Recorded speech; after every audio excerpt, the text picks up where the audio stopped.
हरे कृष्णा। राधे राधे।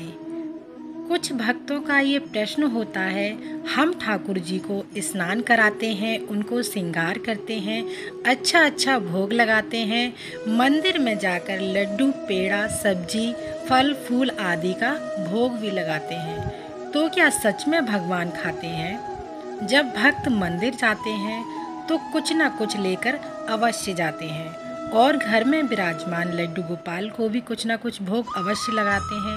तो क्या भगवान सबका भोग प्रसाद ग्रहण करते हैं? तो भक्तों, भगवान सबका भोग स्वीकार करते हैं। तो कुछ लोगों की ऐसी मनसा है, जो मेरे पास काफ़ी लोगों के ये कमेंट आते हैं, क्या लड्डू गोपाल सच में आपके जल पीते हैं, क्या दूध पीते हैं? तो ऐसे ही कुछ लोगों के प्रश्नों का मैं आंसर लेकर के आई हूँ। ठीक उसी प्रकार जब हम लोग किसी पुस्तक को सामने रखकर पढ़ते हैं और पढ़ा हुआ शब्द हमारी आँखों के द्वारा हमारे अंदर प्रवेश कर लेता है, लेकिन पुस्तक में लिखा हुआ शब्द वैसे का वैसा ही रहता है। तो भक्तों, बात करते हैं भगवान की। लेकिन हमारे बाके बिहारी लाल को तो आप लड्डू पेड़ा खिलाओगे तो वो नज़रों से तो भोग स्वीकार करते ही हैं, साथ ही वो आपके भाव को भी समझ लेते हैं और आपके भोग प्रसाद को बाके बिहारी पा लेते हैं, तो स्वयं आकर खा जाते हैं। आप लोगों को ऐसे समझ नहीं आएगा। मैं आपको बाके बिहारी की पूरी कहानी बताती हूँ, कैसे बाके बिहारी अपने जीवन में चमत्कार करते रहते हैं। ये बिल्कुल सच्ची घटना है, कोई बनावटी नहीं है। ये चमत्कार एक बार नहीं, बहुत बार हुए हैं। ये बात है 50 से 60 वर्ष पहले की। तब से अभी तक ये चमत्कार होते आ रहे हैं। जैसा कि आप सभी जानते हैं, अभी बाके बिहारी जी की सेवा गोस्वामी परिवार कर रहा है, तो उस समय भी गोस्वामी जी ही बाके बिहारी की सेवा कर रहे थे और ये सेवा 500 से अधिक वर्ष हो चुके हैं गोस्वामी परिवार को बाके बिहारी जी की सेवा करते हुए। तो एक बार 5 से 6 वर्ष का बालक अपने पिताजी के साथ जाता था, तो उस बच्चे के मन में एक बात आई, जो हम सब के बाके बिहारी को भोग अर्पण करते हैं, वो खाते भी हैं क्या? उस बच्चे के मन में ये विचार आया।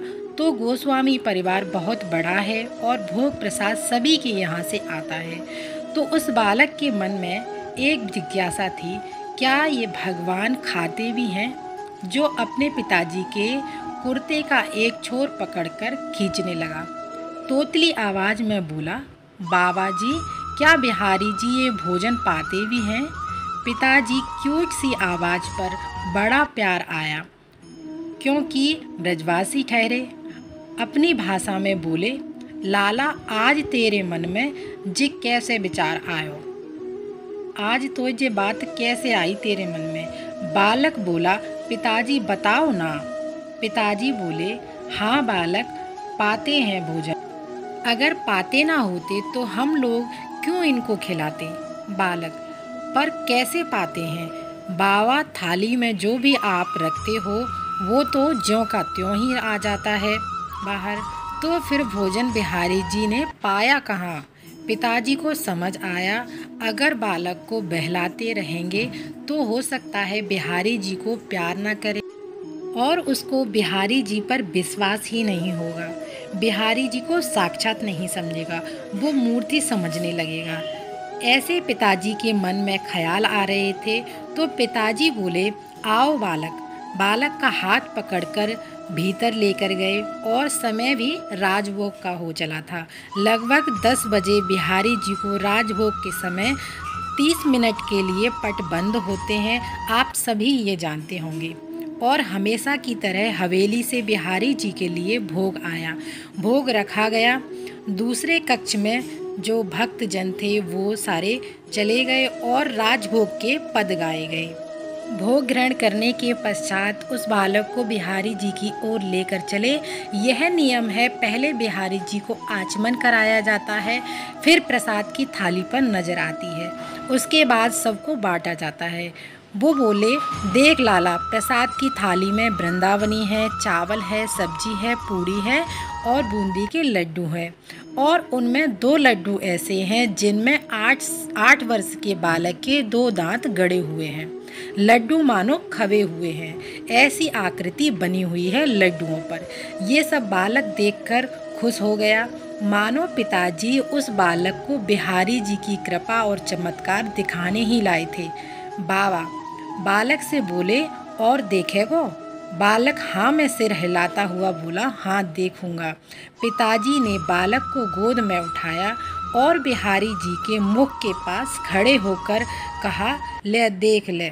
बालक ने देखा, जो बूंदी के लड्डू दांतों के निशान पड़े हुए थे, वह बूंदी के लड्डू के दाने बिहारी जी के मुख में लगे हुए हैं और बिहारी जी के हाथ घी से लिसे हुए हैं। भक्तों, एक विशेष बात, जब बिहारी जी को भोग लगाया जाता है तब अंदर के दरवाजे भी बंद कर दिए जाते हैं और पिताजी उस बालक से कहते हैं, हो गई तुझे तसल्ली? बिहारी जी से खूब प्रसन्न होकर वह बिहारी जी के पास ही खेलने लगा। तो कहने का तात्पर्य है कि बिहारी जी साक्षात हैं और आज भी नित्य प्रतिदिन गोस्वामी जन भोग लगाते हैं तो कुछ न कुछ चमत्कार बिहारी जी करते रहते हैं। यह कोई बनाई हुई घटना नहीं है। इस घटना में जो बालक है सत्य है। वो बालक कोई और नहीं है, लगभग 45 वर्षों से हमें श्रीमद् भागवत का रसपान करा रहे हैं, जिनके भजन सुनकर करोड़ों भक्त बिहारी जी के प्रेम दीवाने हुए हैं।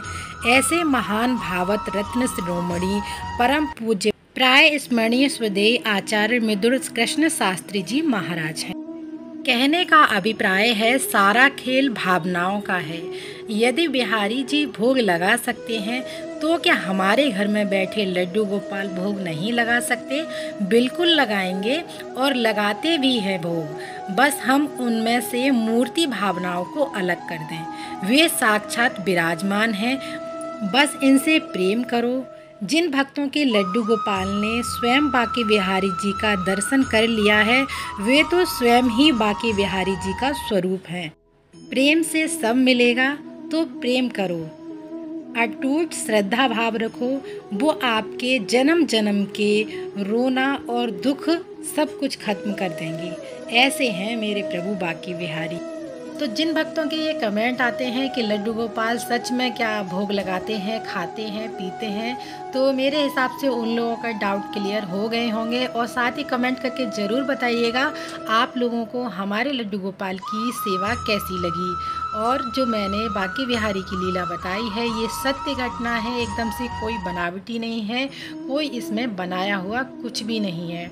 तो जिन लोगों ने मेरा चैनल सब्सक्राइब नहीं किया है तो साथ ही मेरा चैनल भी सब्सक्राइब कर लें और साथ ही बेल आइकन बटन है उसे भी प्रेस करें और ऐसी ही लीला कथा देखने के लिए हमारे चैनल पर बने रहें।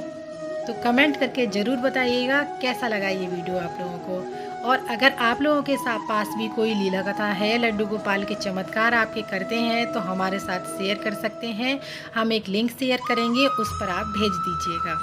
तो मिलते हैं अगली वीडियो में, तब तक के लिए आप सभी को मेरा राधे राधे, जय श्री कृष्णा।